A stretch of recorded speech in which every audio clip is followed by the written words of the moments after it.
मी चाललो होतो रस्त्याने, आमचे माननीय मित्र आणि प्रख्यात कोकणातले शेतकरी जात असताना भजीचा असा चुरमुरलेला वास आला आणि त्या वासात एकदम आम्ही तोंडाला चसक्यासारखं झालं. तर चसका म्हणून आम्ही गेलो खाली, उतरलो, भजी खाल्ली.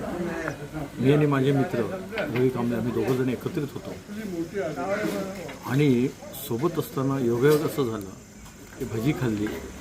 एक पाव त्यांनी घेतला, एक पाव मी घेतला आणि त्याची जर एक भजी उरली त्यांनी खाल्ली. तेवढ्यात तिकडून एक गाडी आली दुधाची.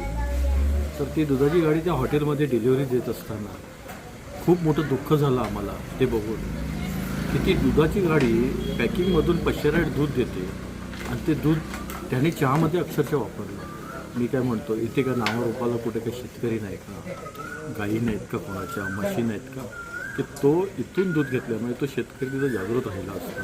आजची परिस्थिती अशी झालेली आहे की आपण दूध ते विकत घेतो, पशेराट दूध घेतो, त्यातले विटॅमिन्स, मल्टीविटॅमिन्स, हे ते सगळं आपण काढून त्यांना देतो कंपनीला.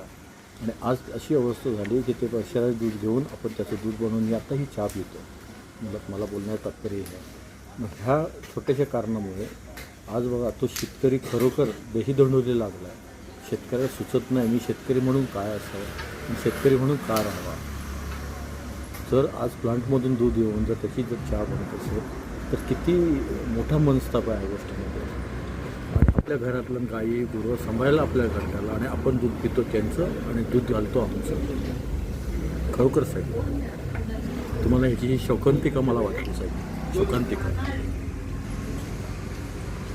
आणि मला एवढं वाटतं की खरोखर ह्या गोष्टीमध्ये शेतकऱ्यांनी इन्स्पायर झालं पाहिजे की आमचं दूध स्वतःने त्या ढाब्यात किंवा हॉटेलमध्ये किंवा कुटुंबामध्ये गेलं पाहिजे. आज हे आपण दूध त्यानं विकतो, त्यातले सगळे प्रोटीन विटॅमिन सगळे काढून घेऊन आज आपण ते दूध पितो. म्हणजे हे शोकांतिका आहे.